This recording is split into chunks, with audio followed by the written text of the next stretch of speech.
Subscribe sekarang channel YouTube Novelas Kadina. Gratis. Bab 6141. Saat ini, Jacob berada di kantornya sendiri di Asosiasi Seni Lukis dan Kaligrafi. Sedang sibuk membuat rencana perjalanan ke Dubai. Mendengar Ervin mengatakan bahwa apa yang dipikirkannya telah terungkap. Dia langsung tertarik dan berkata dengan cepat. Anda datang ke asosiasi untuk menemui saya dan datang ke kantor saya untuk wawancara. Oke. Ervin langsung setuju dan berkata. Presiden Wilson, tunggu sebentar, saya akan segera sampai. Yakub buru-buru merendahkan suaranya dan mengingatkan. Ngomong-ngomong, saat Anda sampai di sini, jangan panggil saya Presiden Wilson di depan orang lain. Panggil saya Wakil Presiden Wilson, Anda mengerti? Ervin itu pintar. Bagaimana mungkin dia tidak mengerti ini? Alasan mengapa ia memanggil Jacob dengan sebutan Presiden Wilson, bukan Wakil Presiden Wilson, adalah untuk menyenangkan hatinya. Namun tentu saja, gelar ini tidak bisa digunakan secara sembarangan di Asosiasi Kaligrafi dan Lukisan. Lalu dia tersenyum dan berkata, Presiden Wilson, kamu selalu bisa yakin bahwa aku akan mengurus semuanya. Setelah menutup telepon, Ervin segera mengemudi ke Asosiasi Seni Lukis dan Kaligrafi secepat mungkin. Saat ini, di Asosiasi Kaligrafi dan Lukisan, hanya ada sekitar selusin orang di puluhan stasiun kerja tersebut.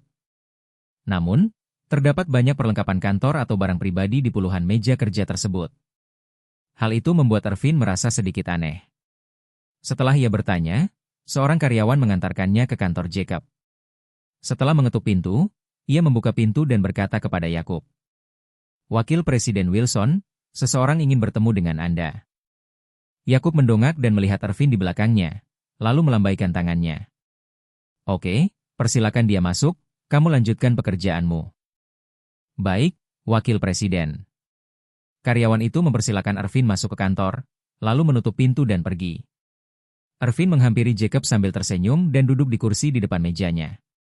Setelah duduk, ia tak kuasa menahan rasa ingin tahu dan bertanya.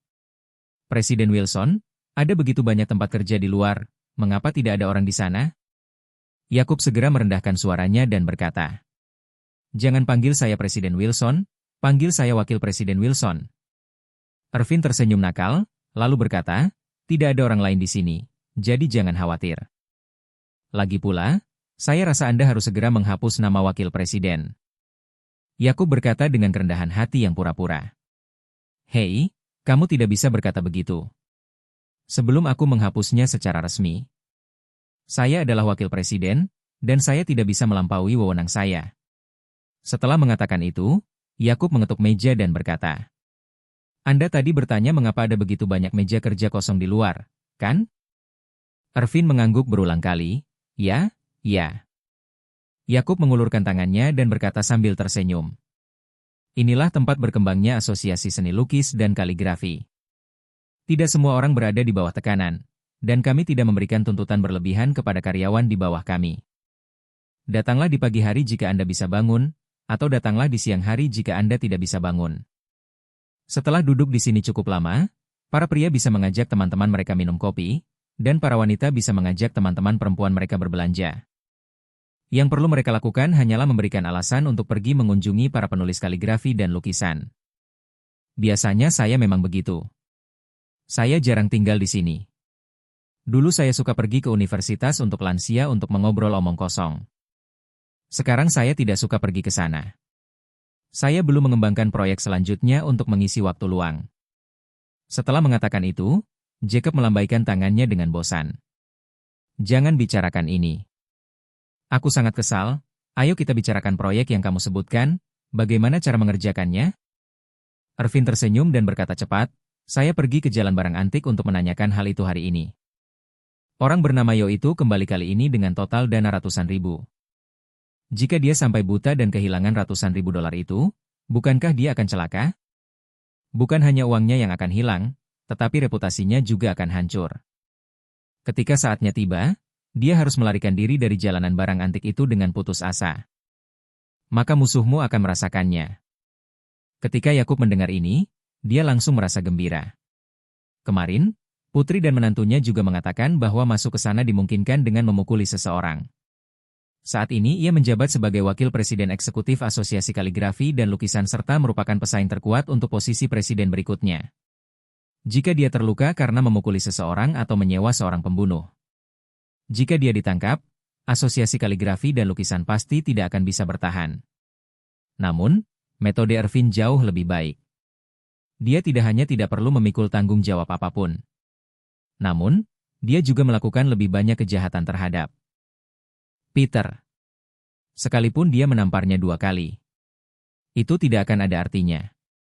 Melihat dia kehilangan semua uang dan reputasinya justru akan membuatnya merasa lebih bahagia. Memikirkan hal itu, dia langsung bertanya kepada Irvin. Apakah ada sesuatu yang dapat memastikan bahwa dia pasti akan memenangkan hati? Irvin berkata dengan sangat hati-hati, Presiden Wilson, jika Anda ingin mengatakan sesuatu yang pasti akan menarik perhatiannya.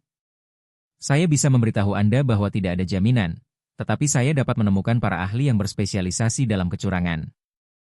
Jacob bertanya dengan rasa ingin tahu, apa yang Anda maksud dengan orang-orang yang ahli dalam berselingkuh? Irvin menjelaskan, terlalu banyak barang palsu di industri barang antik. Dan barang-barang itu dijual di kios-kios jalanan. Barang antik dan barang-barang palsu diwarisi dari leluhur atau hanya digali dari lokasi konstruksi. Semua itu adalah kerajinan tangan yang diasingkan dan dimatangkan. Itu adalah bentuk penipuan yang paling rendah. Benda-benda itu dirancang untuk menipu orang bodoh. Benda-benda itu digunakan di jalan-jalan kuno untuk menipu orang asing atau mereka yang hanya tahu sedikit. Bagi pasangan kekasih, itu adalah level yang berbeda. Selain itu, ada beberapa ahli pemalsuan yang menghususkan diri dalam membuat barang palsu untuk menipu para pemain besar yang kaya dan bahkan para ahli. Sambil berbicara, Irvin berkata lagi, keahlian pemalsuan tingkat tinggi seperti ini sangat realistis. Mereka biasanya pertama-tama menemukan tiruan berkualitas tinggi dari sesuatu dari dinasti Tang, Song, Yuan, dan Ming di zaman modern atau bahkan pertengahan dan akhir dinasti Qing. Lalu, ubahlah menjadi produk unggulan yang sesuai dengan karakteristik periode-periode tersebut. Misalnya, menggunakan porselen tiruan dinasti Yuan dari dinasti Qing. Porselen yang dipalsukan sebagai porselen dinasti Yuan, sesuatu yang harganya puluhan ribu, tiba-tiba berubah menjadi ratusan atau puluhan juta. Yang paling berpengaruh adalah mereka yang menggunakan tiruan Chenghua Doucai dari dinasti Qing untuk menyamar sebagai Chenghua Doucai asli. Ada seorang kolektor besar yang saya tipu sebesar 100 juta untuk cangkir bergambar ayam seperti itu. Irvin melanjutkan dengan alis berbinar, Presiden Wilson, coba pikirkan, jika kita bisa menemukan sesuatu seperti ini, kita bisa menawarkannya kepada Liang Yun dengan harga ratusan ribu. Saat Liang Yun melihatnya, dia berpikir, hebat, benda ini setidaknya bernilai 1 juta. Kamu harus menerimanya apapun yang terjadi. Saat dia benar-benar merasakannya, mari kita cari cara untuk melampiaskannya. Katakan saja benda itu palsu, atau dia akan menghancurkan tangannya. Kamu ikut? Bab 6142. Jacob mengangguk dan berkata sambil tersenyum. Lebih baik pukul tangannya. Dia akan kehilangan semua uangnya. Bajingan sialan ini. Dia tidak menyangka akan berada di tempat itu saat menabrakku. Setelah mengatakan itu, dia dengan cepat bertanya, Irvin, jika kita benar-benar melakukan ini, apakah ini ilegal? Hukum seperti apa yang menjadikannya ilegal? Irvin berkata sambil tersenyum, penjualan barang antik tidak pernah menjamin kesetiaan. Lelang di seluruh dunia tidak akan menepati janji mereka, apalagi transaksi pribadi. Anda harus rela menerima kekalahan. Oke, tanya Jacob lagi. Apakah Anda bisa mendapatkan hal seperti itu? Irvin tersenyum. Ia berkata, aku bisa mendapatkannya, tapi aku tidak yakin berapa harganya. Karena meskipun hal semacam ini palsu, itu bukan tidak berharga. Sebaliknya, semakin realistis suatu hal, semakin mahal harganya. Sambil berbicara, Irvin menjelaskan, benda ini memiliki sifat yang sama dengan uang kertas palsu. Jika kamu mengeluarkan uang kertas 100 yuan, bahkan anjing kuning besar di desa pun bisa tahu itu palsu. Maka diperkirakan 1 keping akan bernilai 1 sen. Seandainya kau bisa menipu kakek dan nenek yang berjualan sayur di pasar pagi. Kurasa 1 buah harganya 10 atau 20 yuan, dan hanya bernilai 30 jika pecah. Jika kebanyakan orang dan alat pendeteksi uang tidak dapat melihatnya, maka tampaknya itu asli. Akan ada orang yang bersedia membelinya seharga 50 atau 60. Pada saat itu, Ervin khawatir Jacob akan mengkhawatirkan biayanya. Lalu dia segera menepuk dadanya dan berkata, Presiden Wilson, jangan khawatir, Anda tidak perlu khawatir tentang ini. Jangan khawatir. Aku akan mengurusnya. Berapapun biayanya, Anda tidak perlu membayar sepeser pun. Jacob memutar matanya dan berpikir dalam hati. Sialan, Ervin, kau si rubah tua itu bilang melakukan hal seperti ini tidak ilegal. Pada saat itu, bukankah semua uang yang kau curi dari Peter akan masuk ke kantongmu sendiri? Jika Anda menginvestasikan 50.000 yuan dan mendapatkan kembali 500.000 yuan, ini berarti keuntungan sebesar 450.000 yuan. Jika Anda tidak mengizinkan saya membayar, bukankah itu berarti Anda tidak akan mengizinkan saya mendapatkan bagian dari keuntungan? Memikirkan hal ini, Yakub segera berkata dengan penuh keyakinan, Ervin, aku tidak bisa membiarkanmu menanggung biaya hal semacam ini. Aku masih punya uang di sini, jadi aku yang akan membayarnya. Meskipun Yakub hanya mengatakan bahwa uang itu disediakan sendiri. Namun, maksud tersiratnya adalah bahwa keuntungan tersebut sepenuhnya dinikmati oleh dirinya sendiri. Ervin sangat cerdas sehingga dia langsung memahami niat sebenarnya dari Jacob. Namun, ia melakukan ini bukan untuk menghasilkan uang, melainkan untuk mengambil hati Yakub. Jadi, sambil membantu Jacob melampiaskan amarahnya dan membantunya menghasilkan uang. Bukankah Yakub akan lebih berterima kasih kepadanya di masa depan? Maka, Ervin berkata tanpa ragu-ragu, Presiden Wilson, karena Anda telah menyumbangkan uangnya. Saya akan memberikan sebagian besar keuntungan yang saya peroleh saat itu kepada Anda. Jacob berkata sambil tersenyum, ya ampun, bagaimana mungkin aku tidak merasa malu? Aku jelas tidak bisa membiarkan Ervin bekerja sia-sia setelah menghasilkan uang. Dia melambaikan tangannya dan berkata dengan riang, ayo kita lakukan ini, Ervin. Saya akan menanggung semua biaya, dan saya akan memberi Anda 20% dari laba bersih. Zhang Ervin berkata sambil tersenyum, Presiden Wilson, ini adalah hal-hal untuk nanti. Saya harus mengingatkan Anda bahwa setelah Anda memilih sesuatu, kami harus membayarnya terlebih dahulu. Saat membeli barang tiruan, Anda harus membayarnya dan membayar biaya pengirimannya. Dan Anda harus membelinya dan meninggalkannya. Kami telah memilihnya. Setelah membeli sesuatu, jika Peter tidak terpancing, maka uangnya akan sia-sia. Apakah ini bisa diberikan kepada orang lain masih belum diketahui. Kamu harus menanggung biayanya, jadi aku harus menjelaskan risiko ini kepadamu. Jacob berkata sambil tersenyum, sejujurnya, Ervin, jika aku harus memilih sendiri. Saya tentu tidak yakin, tetapi bukankah Anda harus menjadi konsultan? Seluruh toko barang antik di jalan itu akan mengatakan curang. Oh tidak, mari kita bicarakan ini. Dalam hal pengemasan dan penceritaan, Anda jelas yang pertama. Aku percaya pada visimu. Hal-hal yang kau pilih seharusnya mudah untuk menipu Liang Yu. Setelah mengatakan itu, Jacob berkata lagi, oh, ya. Ya, paling tidak masalah meskipun Good Luck tidak termakan umpan minggu ini. Dan dia bukan satu-satunya orang kaya, saya percaya bahwa dengan kemampuan Anda masih bisa menjualnya. Kata-kata Jacob membuat Ervin merasa sedikit sedih. Dia berpikir dalam hati, Tuan Wilson ingin aku mengatakan yang sebenarnya kepadanya. Apakah ini berarti bahwa meskipun aku tidak bisa menipu Liang Yun, dia masih harus mencari seseorang untuk menipunya dan memberinya uang? Ini benar-benar tidak tahu malu. Ervin sudah menyesali inisiatifnya membantu Jacob membalas dendam. Sebelumnya, dia hanya ingin memanfaatkan kesempatan untuk membantu orang itu dan mendapatkan kesan yang baik. Tapi sekarang tampaknya begitu. Jika hal ini tidak berhasil, dia harus mengeluarkan banyak uang. Jika dia benar-benar mengajak Jacob untuk menghabiskan 50.000 yuan untuk membeli sesuatu dan mencoba menipu Liang Yun sebesar 500.000 yuan. Jika hal ini tidak berhasil, dia harus membayar 500.000 yuan. Berikan saja uang itu kepadanya. Sambil memikirkan hal itu, Ervin menghela napas dalam hati. Gelap. Gelap sekali. Namun, Ervin juga tahu betul di dalam hatinya.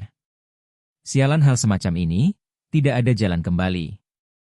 Dan tidak ada obat penyesalan yang bisa diminum karena masalahnya sudah sampai pada titik ini. Jadi, kita hanya bisa melakukannya sebagai bentuk bantuan kepada Tuan Wade. Jadi, dia berkata, Presiden Wilson, jangan khawatir, meskipun kita gagal memenangkan Liang Yun dalam masalah ini. Saya juga bisa menjanjikan bahwa berapapun uang yang Anda investasikan, Anda akan mendapatkan kembali setidaknya 2 kali lipat. Dengan menjanjikan penggandaan, Irvin juga menetapkan batasan untuk potensi kerugiannya. Tujuannya adalah untuk menipu Peter hingga ratusan ribu, jadi investasi maksimal dalam hal ini hanya 100.000 yuan. Jika melebihi 100.000 yuan, maka hal itu tidak akan efektif dari segi biaya.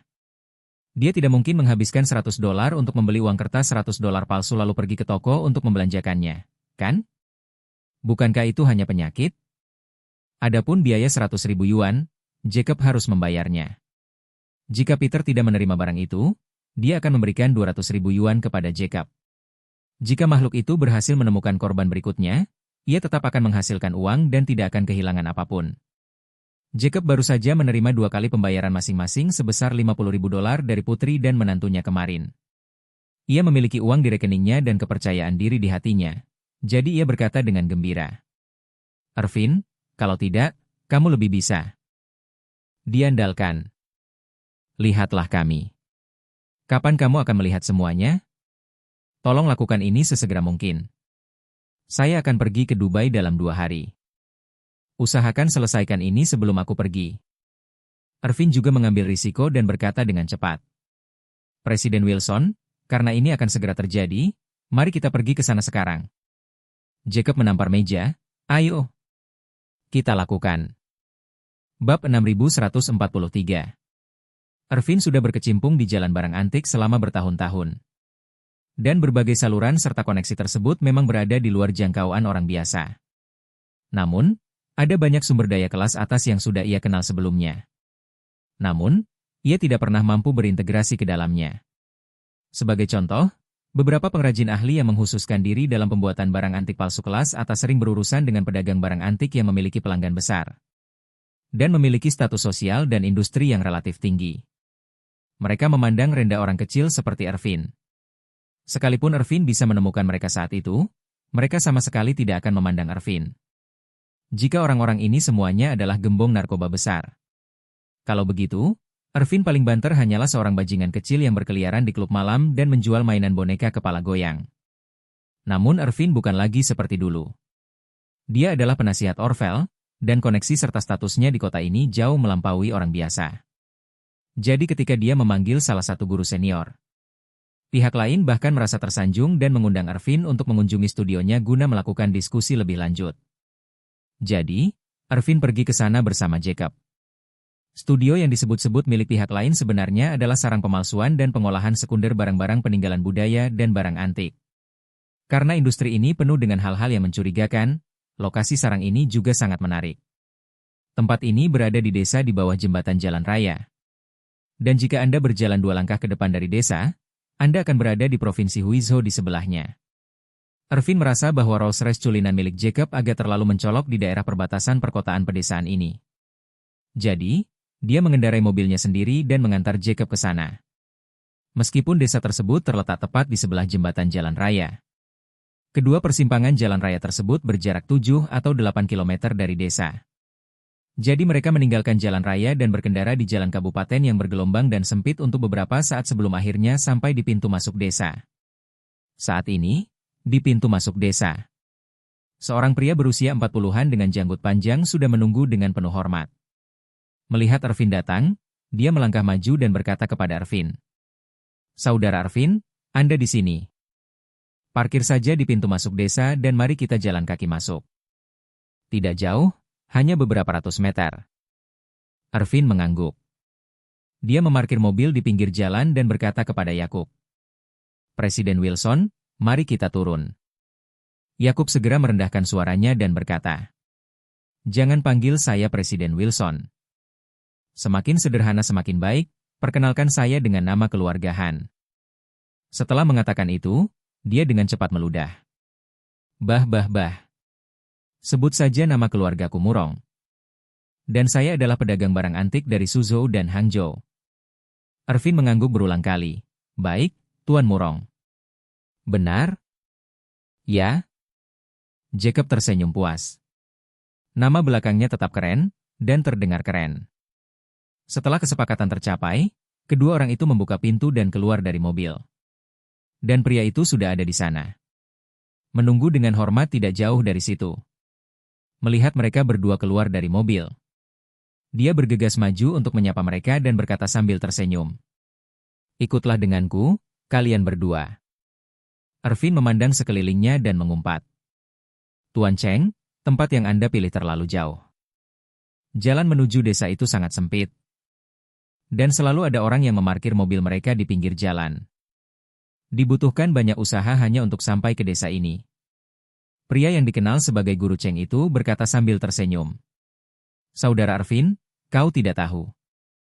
Kami sengaja memilih tempat ini, dan dua orang yang parkir di pinggir jalan saat Anda masuk tadi adalah hasil pengaturan kami. Dengan begitu, saat mengendarai mobil, Anda harus memperlambat kecepatan. Dan rakyat kita juga memiliki kesempatan untuk mengamati latar belakang pihak lain. Jika yang mengirimkan pesan kepada kami adalah seorang polisi atau petugas berpakaian preman secara diam-diam, kami akan menganggapnya sebagai tindakan menggoda." Ervin tiba-tiba menyadari dan menghela napas, "Kau benar-benar berhati-hati." "Benar sekali." Pihak lawan memperkenalkan. "Di industri kita, sangat mudah untuk menyinggung perasaan orang lain. Selalu ada orang-orang yang buta dan memiliki ketidakseimbangan psikologis yang menyebabkan kerugian finansial.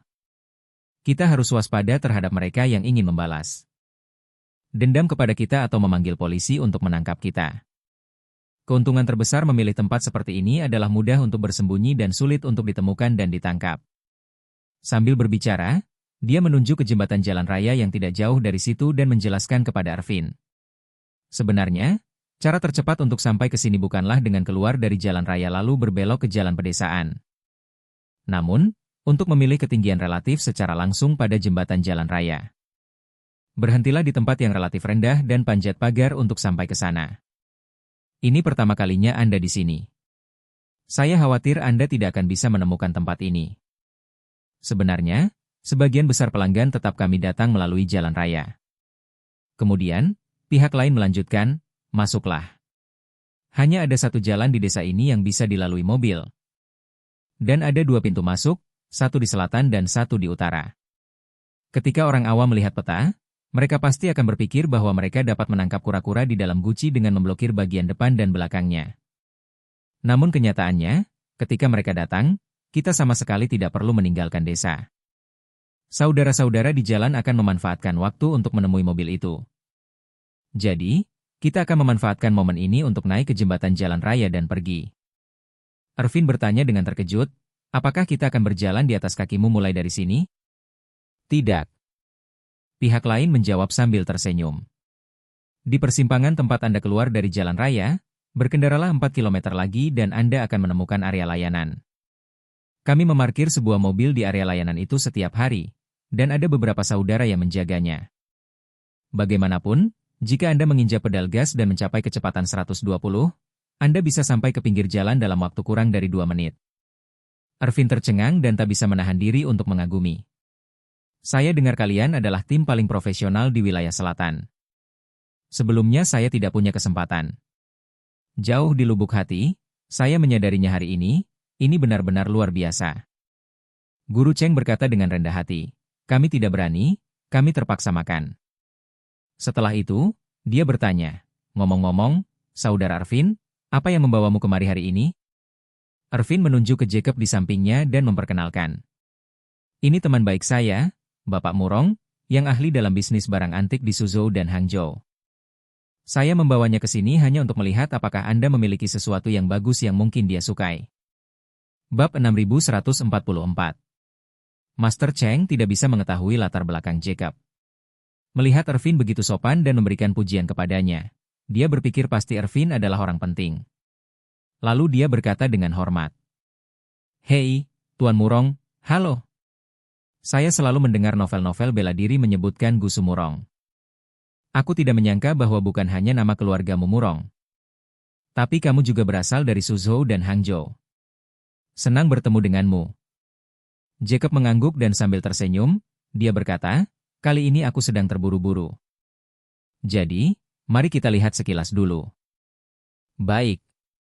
Guru Cheng menunjuk ke sebuah halaman pertanian yang tidak jauh dari situ dan berkata sambil tersenyum, "Itu studio kami. Semua hal bagus ada di sana, aku akan mengantarmu ke sana. Ketika mereka tiba di halaman pertanian, tempat itu tidak tampak istimewa sama sekali. Guru Cheng membawa mereka berdua langsung ke kandang sapi yang telah ditinggalkan selama bertahun-tahun. Setelah mengangkat jerami yang berserakan di tanah di dalam kandang sapi, sebuah papan kayu yang diletakkan rata di tanah terlihat. Papan kayu itu diangkat untuk memperlihatkan lorong yang menuju ke bawah. Ternyata mereka menggunakan kandang sapi sebagai pintu masuk dan melubangi seluruh halaman. Jacob mengikutinya turun dan tak kuasa menahan desahan. Beban kerjamu cukup berat, menggali tempat sebesar itu. Master Cheng berkata dengan rendah hati, sebagian besar orang dalam profesi kami pernah memasak dan membuang sampah. Terus terang saja, mereka semua sampah. Sebagai seorang ahli, selain mahir dalam merampok makam, dia juga pandai menggali tanah. Pekerjaan sekecil itu bukanlah apa-apa bagi kami. Saat mereka berbicara, mereka bertiga sudah berjalan menuruni tangga penggalian menuju aula di bawah. Terutama karena area tersebut memang tidak kecil, hampir 100 meter persegi. Namun, lingkungan di dalamnya sangat sederhana, mungkin untuk mengurangi beban kerja, seluruh ketinggian bawah tanah hanya sekitar 1,8 hingga 9 meter, dikelilingi oleh tanah loes yang terbuka. Dipadukan dengan peralatan pendukung dari kayu, ini agak mirip seperti memasuki tungku pembakaran batu bara hitam. Melihat Yakub sedikit khawatir, pria itu tersenyum dan berkata, "Jangan khawatir, Tuan Murong. Dari sini memang terlihat sangat sederhana, tetapi sebenarnya sangat aman, karena kedalaman penggaliannya sangat dangkal, dan lapisan tanah di atas kepala kita hanya setebal 1 meter. Coba pikirkan, berapa berat yang bisa ditanggungnya jika ketebalannya 1 meter? Penyangga kayu seperti ini sudah cukup. Dulu, saat kami menyangga pot, kami menggunakan penyangga seperti ini ketika menggali lubang sedalam 10 meter. Tidak mungkin terjadi kesalahan." Jacob merasa lega, lalu dengan saksama mengamati situasi di sini. Terdapat beberapa meja kerja di area seluas hampir 100 meter persegi. Ada bau busuk bercampur dengan bau tanah, yang agak menjijikan. Di depan meja-meja kerja itu, beberapa teknisi menundukkan kepala dan memainkan alat-alat di tangan mereka. Sekilas, benda-benda itu tampak seperti barang antik. Irvin juga sedikit takjub dengan skala tempat ini, jadi dia berkata kepada Guru Cheng, "Perkenalkan mereka kepada Tuan Murong." "Baik," kata Guru Cheng dengan cepat. "Tuan Murong, tempat saya berbeda dari tempat-tempat lain di mana pemalsuan dilakukan. Semua yang saya buat di sini asli, tidak satupun palsu." Sambil berbicara, ia mengambil patung Buddha perunggu dan berkata kepada Yakub, "Lihatlah patung Buddha perunggu ini, kami baru saja menyelesaikannya minggu ini. Bentuknya sesuai dengan ciri khas patung Buddha perunggu dinasti Ming. Keahlian pengerjaannya juga sangat indah dan pesonanya sangat bagus. Tetapi sebenarnya, ini adalah patung Buddha perunggu yang kami kumpulkan pada akhir dinasti Qing dan awal Republik Tiongkok yang meniru dinasti Ming. Keahlian dan detailnya memang sempurna. Ini adalah karya kelas atas, tetapi pemilik sebelumnya tidak memahaminya dengan baik. Benda itu diwariskan 2 generasi sebelumnya dalam keluarga, jadi dia menyimpannya sebagai hiasan di rumah, dan selalu membersihkannya secara acak. Setelah diusap terlalu banyak, kulitnya jadi terkelupas, dan kelihatannya tidak bagus. Seperti barang-barang lama, kita mengambilnya kembali, membuatnya tampak tua lagi, lalu membawanya ke pasar dan menjualnya sebagai barang-barang dari dinasti Ming." Yakub tidak banyak tahu tentang perunggu, jadi dia bertanya, "Bagaimana jika kita memperlakukannya sebagai sesuatu dari dinasti Ming? Kita mencoba menjualnya, apakah orang lain akan mempercayainya?" Guru Cheng tersenyum dan berkata, "Kami punya cara kami sendiri." Lalu dia mengambil alas tembaga dari samping dan berkata, "Lihat ini." Jacob mengambil alih pangkalan itu dan terlihat sangat tua. Jadi dia membukanya dan melihat bagian bawahnya. Pada benda itu terukir tulisan, "Dibuat pada tahun Xuande dinasti Ming." Guru Cheng menjelaskan, "Jangan melihat patung perunggu kami, mungkin usianya baru 100 tahun, tetapi alas di tangan Anda adalah alas tembaga dinasti Ming yang berkualitas. Hanya saja pangkalan ini awalnya dilengkapi dengan sesuatu. Saat kami mendapatkannya, kami hanya memiliki alas ini. Anda juga perlu tahu bahwa meskipun patung perunggu dinasti Ming cukup berharga, tetapi tidak ada patung dewa di dalamnya, hanya alasnya saja. Seberapa berharga benda ini bagi kita? Saya menghabiskan 38.000 yuan untuk membeli alas ini, dan menggunakannya dengan patung perunggu tua ini. Bukankah ini akan menjadi satu set? Dan jangan lupa, alas ini, Ini adalah satu set. Ini benar-benar sesuatu dari periode Xuande pada masa dinasti Ming.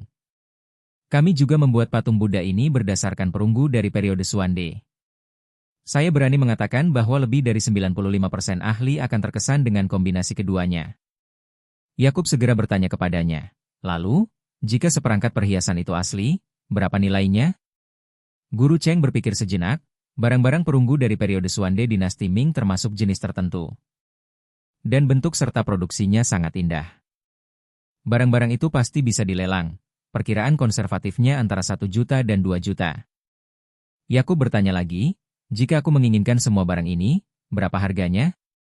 Master Cheng dengan cepat berkata, sejujurnya, Tuan Murong, ketika kami membuat barang seperti ini, kami biasanya mengenakan harga 30% dari harga pasar. Saya baru saja mengatakan bahwa, izinkan saya memberitahu Anda, perkiraan nilai konservatif untuk hal ini seharusnya antara 1 juta dan 2 juta. Mari kita ambil angka tengah sekitar 1,5 juta, 30% dari 1,5 juta, yaitu 450.000. Jacob langsung berkata, tidak, harga Anda terlalu mahal. Apa yang harus saya lakukan jika saya membuang lebih dari 400.000 yuan? Sebenarnya, pikiran batin Jacob adalah, sial, aku harus membayar lebih dari 400.000 yuan untuk membeli barang ini. Minta Liang Yun untuk membelinya. Apakah dia mau membelinya seharga 800.000? Ketika Guru Cheng mendengar ini, beliau segera berkata, oh, Tuan Murong, Anda terlalu jujur. Harganya lebih tinggi untuk orang-orang di industri kita. Apakah Anda setuju? Dia dengan cepat menambahkan, saya tidak mencoba menipu Anda. Saya hanya memberitahu Anda bahwa biaya dasarnya adalah 38.000 yuan. Dan patung perunggu itu sendiri harganya 60.000 yuan. Harga transaksi normal tidak akan kurang dari 200.000 yuan. Karena kamu adalah teman kakak Ervin, aku akan memberimu harga tetap sebesar 150.000 yuan. Ervin yang berada di samping langsung berkata, Tuan Cheng, kita sudah saling mengenal sejak lama. Ini adalah kali pertama kami berbisnis. Aku tidak mau mengatakan apapun lagi. Anggap saja pesanan pertama ini sebagai sebuah bantuan. Jangan mengambil keuntungan dari Tuan Murong. Bukankah nilai markasmu 38.000? Sekitar 60.000, kan? Kami memberimu 98.000, hanya untuk melakukan pertukaran yang ramah. Pertukaran persahabatan, kata Guru Cheng dengan penuh emosi. Tentu saja, saya ingin berteman dengan Tuan Murong. Namun untuk membantu pekerjaan ini, saya harus membayar para ahli untuk keahlian mereka. Jacob melambaikan tangannya dan berkata dengan berani, karena kau bilang begitu, mari kita kumpulkan. 100.000 yuan sudah cukup. 100.000 yuan? Tuan Cheng sangat sedih. Meskipun para pengrajin dalam profesi mereka tidak terlihat, keahlian mereka sungguh berharga. Untuk melakukan pekerjaan seperti itu, sang ahli harus dibayar setidaknya 20.000 yuan. Jika tidak, mengapa mereka mau tinggal di sini dan bekerja selama beberapa hari tanpa melihat sinar matahari? Meskipun ia dipenuhi rasa tidak puas, namun setelah mempertimbangkannya dengan saksama, dalam hal ini, ia memutuskan untuk tidak bernegosiasi lagi dengannya. Lagi pula, dia tidak mengenal Tuan Murong, tetapi Ervin memang sedang baik-baik saja sekarang, jadi tidak apa-apa untuk menghormatinya. Mempermudah dirinya sendiri di masa depan. Lalu, dia menatap Ervin dan berkata dengan serius, Saudara Ervin, karena aku temanmu, maka aku pasti tidak akan berkomentar apapun. Jangan sampai kita kehilangan 100.000. Aku akan tetap pada pendirianku dan memberikannya kepada 98.000. 98.000, itu dia.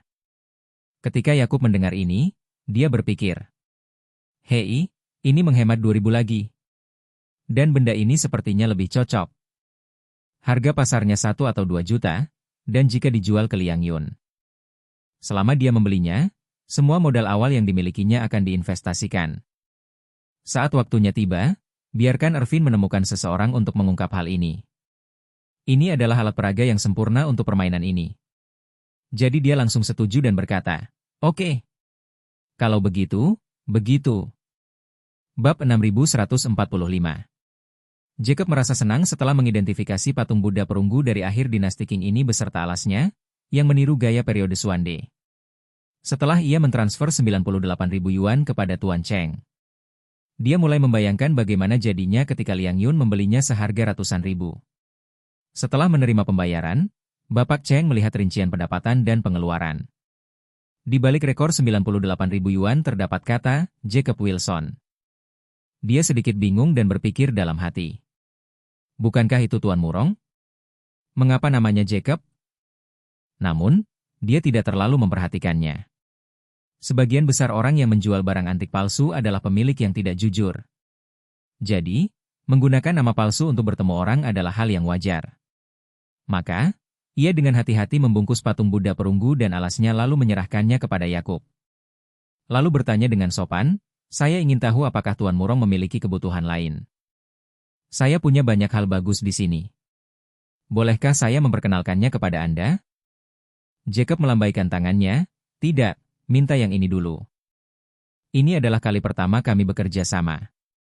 Saya tidak yakin apakah informasi Anda dapat diandalkan atau tidak. Biar saya coba dulu.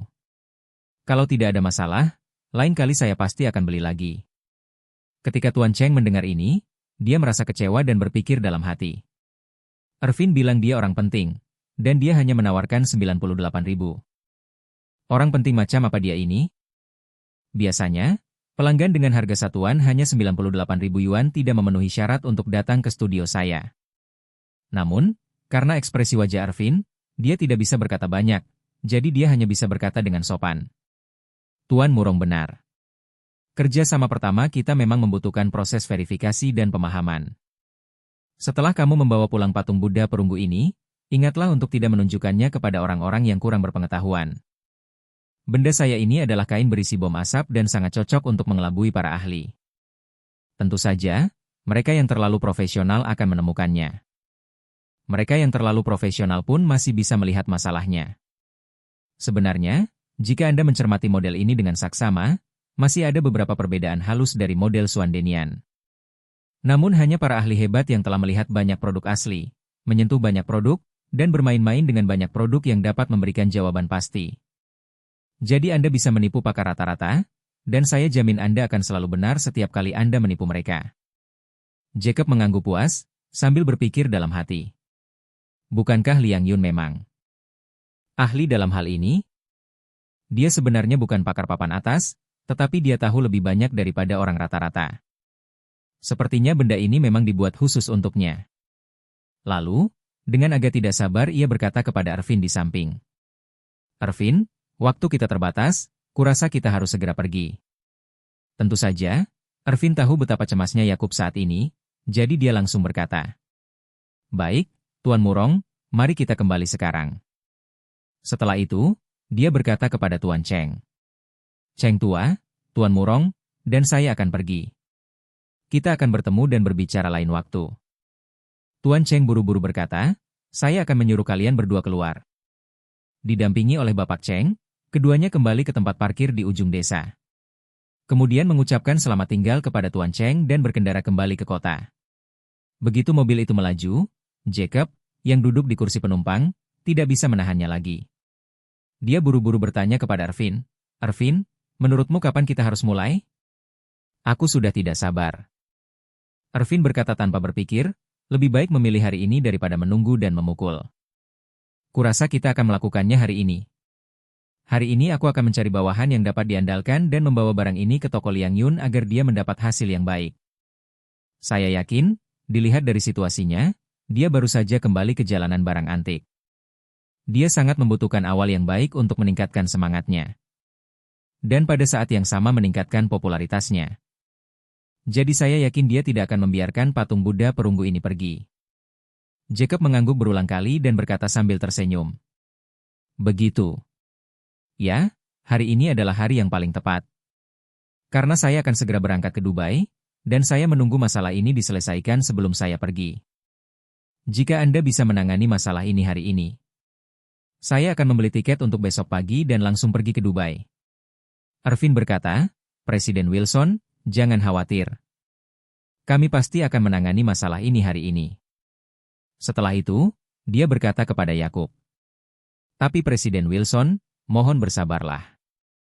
Jika Anda ingin melakukannya, itu harus dilakukan pada saat-saat terakhir sebelum Liang Yun tutup. Jacob bertanya dengan rasa ingin tahu. Apa gunanya?